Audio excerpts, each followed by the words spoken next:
Recent U.S. college grads now have a 5.8% unemployment rate. The national average? 4.0%. For the first time in modern history, your diploma makes you more likely to be jobless, not less. And since ChatGPT launched, entry-level hiring in AI-exposed roles has crashed 25%. This isn't a recession, it's an extinction event for the entry-level economy, and the data is uglier than anyone's admitting. Start with the demographic AI hit first. Young workers, ages 15 to 24.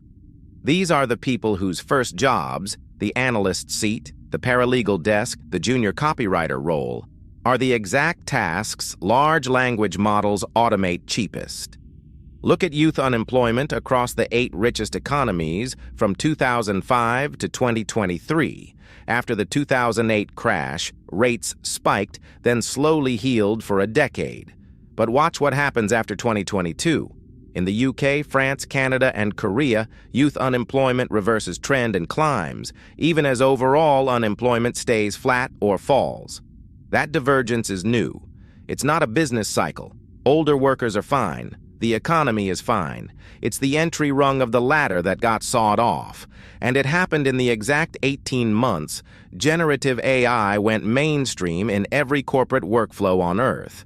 Here's the counter-argument I hear constantly. This is just Gen Z being lazy. Get a degree, get a job.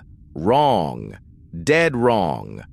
Look at unemployment among workers with advanced education, the master's degrees, the professional certifications, the people who did everything right. For 20 years, having a degree was insurance. Educated unemployment ran 2 to 4 points below the general rate. That was the deal. Study hard. Stay employed. That deal is broken. In the US, UK, Canada, and Germany, degree holder unemployment is now rising toward, and in some cases above, the general population. The premium is gone. The ladder is gone.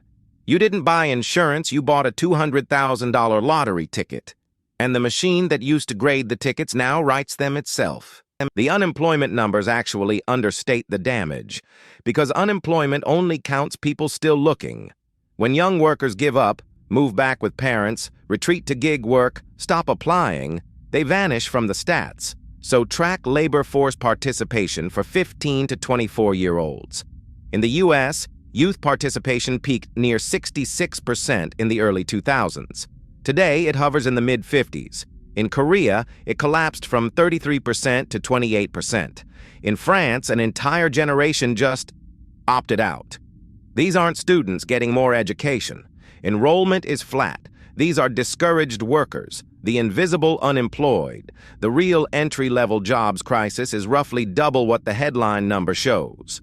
Now the part that should make you angry. If the economy were tanking, at least this would make sense. It's not. GDP per capita growth across advanced economies bounced back hard after COVID. The U.S. hit 5.8% per capita growth in 2021. Corporate profits set records in 2023. The S&P 500 printed all-time highs. Germany, Japan, Korea all posted positive growth as their youth employment cratered.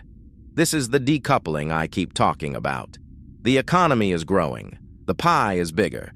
The young and educated are just being locked out of the room where it's served. Growth without jobs isn't prosperity, it's extraction. Where's that growth coming from? Not from hiring. Look at industry and services value-added growth, the sectors where entry-level knowledge work lives. Consulting, finance, marketing, legal, tech. Post-2022, these sectors kept expanding output while shedding junior headcount. That's the AI productivity dividend in one chart. Companies are producing more with fewer humans, specifically fewer new humans. The senior partner keeps her seat. The junior analyst gets replaced by a model that costs $20 a month. Value added goes up. Payroll goes down. Shareholders win. 22-year-olds with student loans lose. This isn't a bug in the AI transition. This is the AI transition. Put it all together on one plot. Horizontal axis, GDP per capita growth. Vertical axis, youth unemployment change since 2022. In a healthy economy, these should move opposite each other. More growth, fewer jobless kids. That's the deal capitalism promised. Instead, the correlation has broken.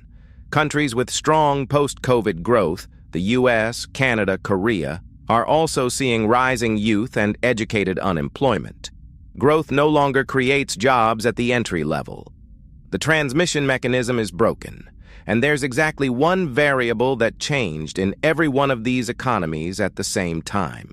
The mass deployment of generative AI into white-collar workflows starting in late 2022. Here's the verdict. The college degree is no longer a ladder. It's a debt trap dressed up as a credential. AI didn't take the CEO's job. It took the job that was supposed to become the CEO's job in 30 years. Entry-level white-collar hiring is down 25%. Recent grads are unemployed at higher rates than dropouts. A generation is being quietly written out of the professional economy while GDP charts hit record highs. This is a policy failure, a corporate choice, and a generational betrayal, happening in real time, in the data, right now. Anyone telling 22-year-olds to just work harder is reading from a 2015 script that the machine already rewrote. If you want the charts the headlines are ignoring, subscribe. We run the numbers every week. No vibes, no narratives, just the data your economy doesn't want you to see.